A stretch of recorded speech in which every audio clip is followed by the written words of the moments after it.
Well, Gurmag of a géisteach lom.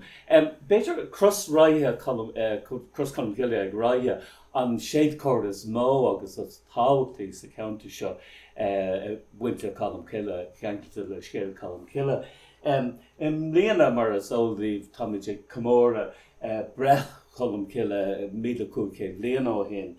Agus na dátaí tá dátaí tradiisiúnta agin agus dátaí úrd de taide dent an ceist an Dr. Dan McCarthy an seo agus tá dátaí beagnach nua in as mar seo gur rugadh é níos a bbliain 500 sa héanach beidir sa bbliain 500 feather agus cuma rud beag sin agus de réir an tradiisiún rugadh é an 7 lá a bhí an nollag, so táid chomóradh a bbliain a rugadh é. Now, mar dúirt mé an Cros seo an tanam an Cros ná Cros Cholmcille ag Stair Ráithe nachgaling an Falcar an seo Coinnígí agus is Cros iontóg, séad cóir iontóg é.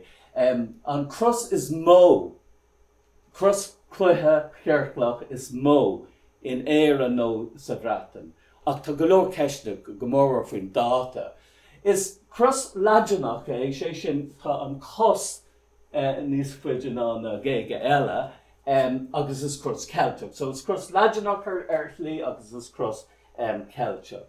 Agus de rin villages bhí Colmcille chun an Cros a Hort Strata go héile an thoirí a bringan na fionán bunathóir Stair Ráithe Gardo agus mar sin ho Colmcille an Cros de na fionán mar Brontanas agus ó híon tá Cros fág ag an Stair.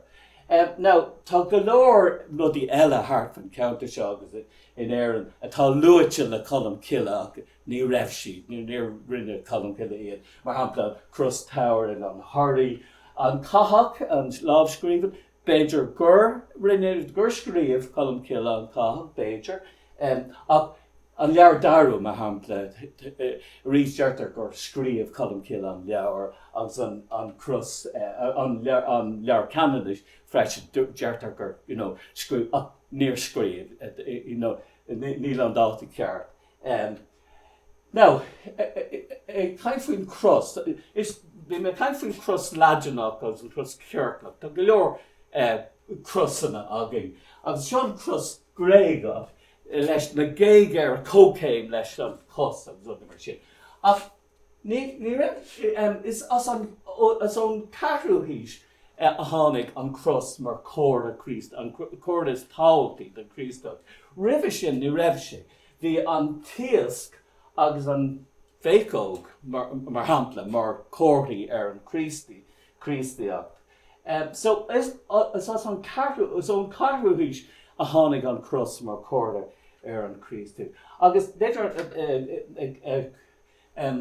ceanna luan éireann ná an Cathach sa Cathach an lábhscríomh a deirtear gur scríomh Colmcille agus an Dháta timpeall 600 nó mar sin beidir písabug riva nó písabug níomh ach timpeall 600 agus tá na Crosanna le feiceáil na túslitre go Crosanna beag bhí me caiimfuoin Cros leathanach leis an cos fada agus Cros gréagach agus tá sort of meascán sa Cathach idir an gá sort Cros gréagach agus atá sin tábhachtach mar rud mar seo.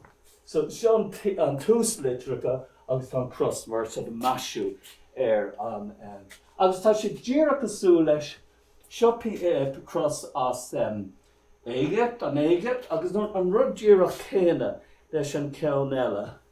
Seo éasc agus an Cros agus rís san Éigeacht an éasc agus an Cros. So díreach asú leis. Agus seo píosa éadach curtí mar hampla as rís as an Éigeacht agus Cros an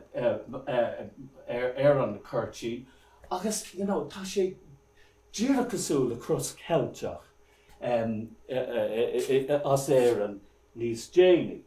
Now, tháinig an Cros Cholmcille mar dúirt mé ar dús ar an cathach, agus seo scrín ó Chris atá an. Chris atá gent in a scrín ó na shrine an tanam atá na scrín Chris bháilócha as chun na gaiileh as an 8 agus tá Cros tá cúpla ceann ar an Chris. Now, tá méid caiinte éis faoin chomhthéacs Cros Ráithe I cuasaí dealabhóireacht na maníise I dearchanna. Now, ar dús bhí Chris ionach siimplí, mar hampla an Cros seo nacha náis na bhfuil me choinne me héin. Sráid na ceile dún luúige, ní le chus pí a cloch, agus Chris ionach siimplí a granta ar an. Ach, mar hampla ceann seo in the seoin, fan múr in the seoin, agus an Dháta ar timpeall 7 tá sé bhád níos casta. Agus a rís meascán idir Cros Gréagach an seo agus Cros kind of cos leathanach. Tá sin táhachtach.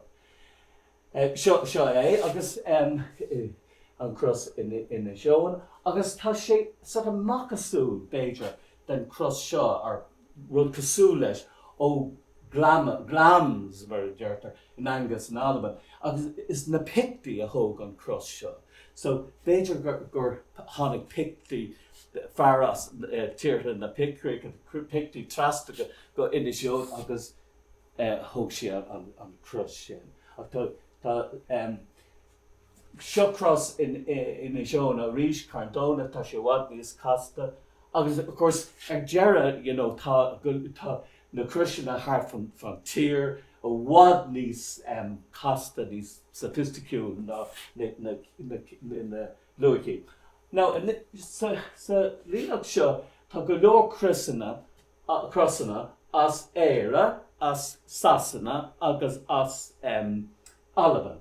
Agus seo Cros Ráithe, agus is féidir that echo gur Cros Ráithe an ceannas mó, tá Cros Ráithe an ceannas mó idir éire agus an dratan. Now, tá go leor ceiste bhí Cros Ráithe go mórmhar an Dháta, cén Dháta tar, can na hógtar agus níl na sanolí, na sanolí bí na plé leis cuasaí mar sin. Ná rud a rá faoi Cros Ráithe tá sé sort of beagnach einta casta. Nós seo hé an Cros. Bhí sé bristeach hógtar chuirsi hógtar mar tá sé an seo. Agus ag bun an Cros, an not as tábhachta béidir, ag bun an Cros, tá 3 cloch muilean ag bun an Cros, so tá sin tábhachta. Now, Monasteir Ráithe hé, deirt gur bhannaigh naomh fionán agus tá féile fionán ar an 25 lá den mí saona. Cé hé naomh fionán? Well, seo foinne Dháta sa sépal an seo ar Falcara. Agus seo a dhéanamh. So seo an fear finán rátha. Now, bhí dearthar aige fallaba, agus bhí fallaba in ab ar Ilan, Monasteir ar Ilan agus fuair sé bás bliain sé 7 agus bhí finán sin bunathir Monasteir Ráithe, bhí sé gaeilta leis an fear seo choinne, an fear seo sagéine, an fear sin leisure. Agus iad go léir, leisrein sagéine, choinne agus falla, iad go léir in ab ar Ilaní, ar Monasteir Ilaní. So, as clán winter úsna agus aglasta tháinig na fionán. Sin Ilaní, Monasteir Ilaní agus timpeall an seo tá Ilan Thoirí Falcara agus Monasteir Ráithe. Seo an aglis ag Monasteir Ráithe is as an béidir as an 7 hís nó mar sin a tháinig an aglis sin. Ach tá rudí eile le feicáil ag Monasteir Ráithe mar hampla an cloch an standing stone, an béidir balán ar dalán ar rudig mar sin an éige.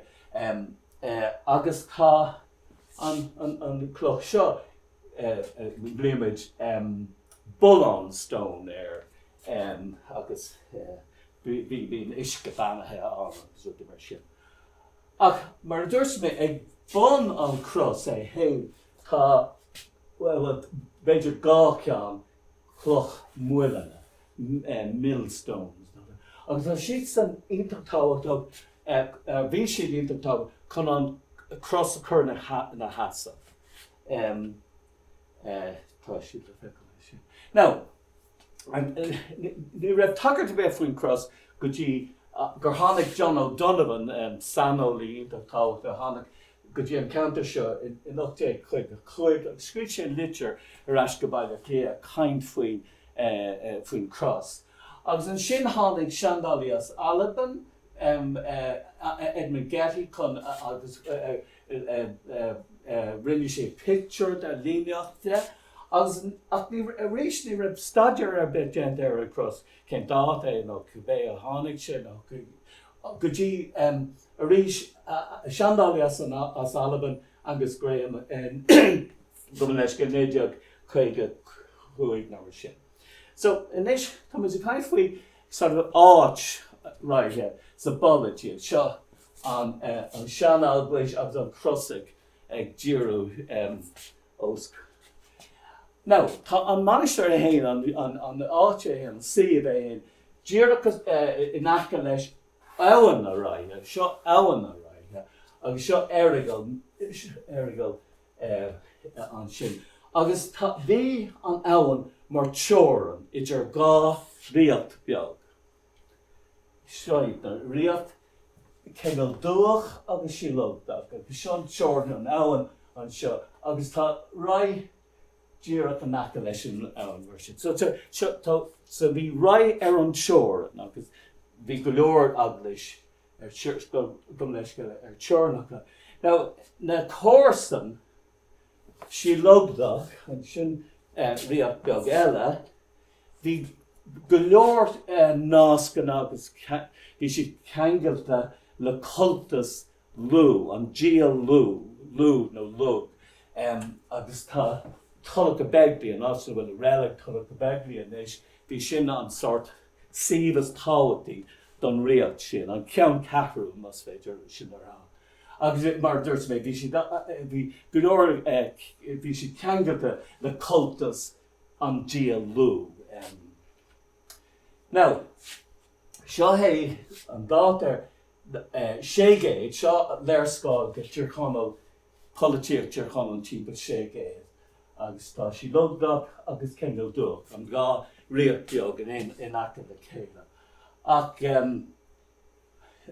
go leis go fá. No, ach seán is é timpeall 725. Agus tá ceiliúradh scrista agus tá fásmór ar síolúradh sin. Agus an tanam capam a bhí ar an riacht é nuair a chuir an dá riacht le chéile ná Coinnígí. Now tá an cloch é héin, Coinnígí é héin le feicil go fóil an seo fel cara. Agus tá scéal bélideach a chur céim fág ar tháinig an anam sin an tús. Ach go scéal bélideach ach go mthóram gur tháinig an anam sin as gur cinnte gur tháinig an anam as fearr Stair, duine Stair a bhí. Agus tá beirt an ceann féile an seo timpeall 750 agus ceann féile eile timpeall 810 nó 810. Agus is dóigh lomsa gur as ón fearr sin a tháinig an lug anam sin Coinnígí, ach gur an fearr seo ceann féile seo a thóg Cros Ráithe. Now, ó hebh na scéalaíochta den clog, an sort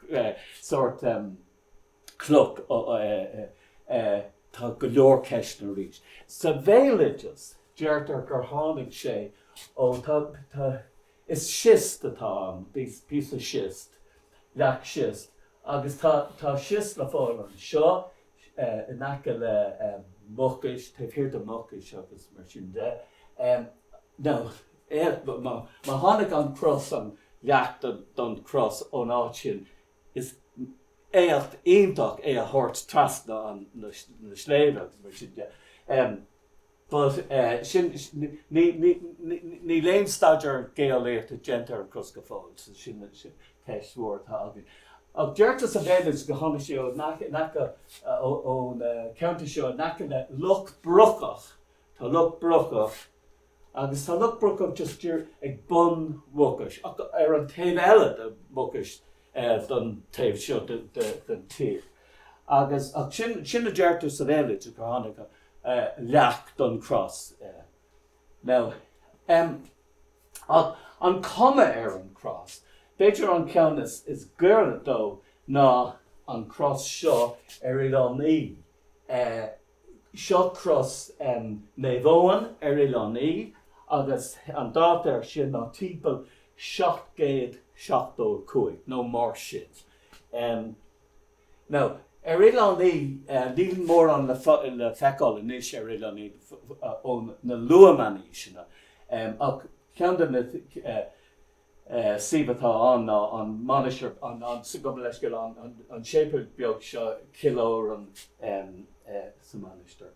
Now, mar a tharla tá ceangal idir I lánaí agus an ceantar seo, mar ar an thoirí, tháinig píosa géige de cross, na scéalaíochta an cross, mu sa chuibhrean, agus níos tá an píosa sin altóir óin nó olaíoin, a seo é olaíoin díreach an leis an cé in an thoirí. Now tá sin ionta táhachtach, Seo líneacht, agus tá si cosúla cófra ceannaíonn tú an IKEA, flat pack bar déta, agus bhí curtar píos an seo gentar cross as. Tá sin díreach asúil le cross ríis éil an thoirí. Seo cross áran, bhí me caiint cúpla nóideann faoi kilóran, ach seo cross óran ar éil an thoirí. Agus a ríis is kind of flat pack curtar le céile. So agus tá chuma an cross seo díreach asúil an píosa as éil an thoirí. So tá mar sin tá ólas is féidir lenda cinnte gur raibh ceangal dealabhóireachta idir ceantar seo agus manisir ar lánaí. Now, go leis go. So, arás go Cros Ráithe. An cross is kind of gura though, ná an cross seo ar lánaí, seo cross Owen, no, St. John's Cross. Agus a rís flatback atá curtar le céile PC agus curtar le céile iad. Now an differ is mó idir cross Owen ar lánaí agus Cros Ráithe. Now go bhfuil go leor measicáin ar cross ar níl measicáin níl rud a bheith féidir rá ar Cros Ráithe. Ach an comma tá sé beagnach mar a géine an gá chuid. Ach go bháin go bhfuil tá Cros Owen ionach ard, ach tá Cros Ráithe níos arde mar a tharla. So seo an céad picture no líneacht genta den cross timpeall 850 no mar sin. Agus nar tháinig bhí sé ar talamh, bhí sé leacht ar talamh, ach ag bun an cross bhí an Chomóradh seo. Now, tá sin níl mórán de crosna na seasamh ar Chomóradh. Ach tá cúpla ceann an seo I tala, bhile clia, go leis go seo ceann Clúnmhaigh Nois, that's it's a museum in this, I Clúnmhaigh Nois, agus seo mar tharla ceann ar Ilan Hurry. Ach tá an ceann seo sort of bugad, níl siad san áit ceart mar deir. Ach ar éinos, tá cúpla crossanna le fáil atá na seasamh ar Chomóradh, sin an príomhrod. Agus seo iad na Chomóradh, Ráithe, agus bhí siad ionach tábhairt chun an cross a chur na heasta. Agus seo sa a bhíoneocht de. So seo an cross, an cost an cross, agus seo cloch bhfuil an bháin, agus seo cloch bhfuil an eile, agus tá siad cheangailta le céile, le píos aimime agus mar sin. Ach sin an slí in a chur an cross in na heasa. So tá siad ionach symbol ionach tábhacht freisin. Agus sa bhíte Columba, batha Colmcille, bhí scríofa ag Áwnán ó Adamnán, timpeall 700. Tá chuirsíos cross atá na seasamh I cloch muireann, agus seo an ábhscríomh é hain, sa I Laidian, agus san áit seo na dhéag sin tógadh cross a bhí na seasamh cloch muireann, mar atá le feiceáil ar hebh mhór nniu. So tá Adamnán ará timpeall 700 go bhfuil cross na feiceáil Ileánaí ina seasamh cloch muireann. Timpeall an 700 an sin. Agus mar a tharla tá Cros Óin. An cross is gcuire de Cros Ráithe, tá an cross sin na seasamh cloch muireann. Agus seo tá an cloch muireann agus busca chur thart air, seo an cloch muireann. So tá Cros Óin ina seasamh cloch muireann, díreach cosúil le Cros Ráithe, seo iad na cloch muireann, tá ard an beag tócan is ag an OPW no cibé tá múna na Christian. Ach seo iad the cloch muireann a bhí an cross na heasamh le fada an lá. So, má tá Cros Ráithe sort of macasúil de Cros Óin Ileánaí céim Dháta. Well, an Dháta an cross Ileánaí ná timpeall 775. Agus an riad a bhí an áit seo an áit hartfa Capalcara, Coinnígí, Ráithe, ag an am an fear seo. Ceann féilid mach airnealach. Seo a Dháta. So it's dóigh gur eisean a bhí in a riad, because it's, éacht mór a bhí an chun cross mar sin a chur, a thuirt suas. Agus is dóigh gur raibh rí a món an rud, agus eisean a bhí an rí ar an ceanta seo, an am seo, agus an mthúram is an fear sin ceann féilid bhharnach a thóg an cross sa céad Dháta. So acrimar sin, is an Cros Ráithe, an Cros Cholmcille Ráithe stoi, an Cros Cléiche Arsa is mó sna hiilte, tá sin cinnte, idir éarnagus, an cross is mó in éarnagus an bhreatain. Beidir an Cros Kirklach is éasta in éireann, an ceann is éasta, ní raibh ceann eile roimh sin. Macasúil chlí, agus ní féidir le bheith níos cinnte, níos ná sin, ach beidir gur macasúil de Cros Óin Ileánaí, agus an Dháta an cross sin ná timpeall 775. An Cros Ráithe tóga beagán ina níos sin, beidir timpeall 800, agus an rí a bhí a gceannas ar an ceantar seo ag an am ná a rí Cheoil ceann féilid mar Chearnalaí, agus tá mé rá ná ní bhuineann an cross le Colmcille féin cé go bhfuil anamh an cross, ach go cinnte buinneann sé le na mhainistear Colmcille Ileánaí. So sin na scéal.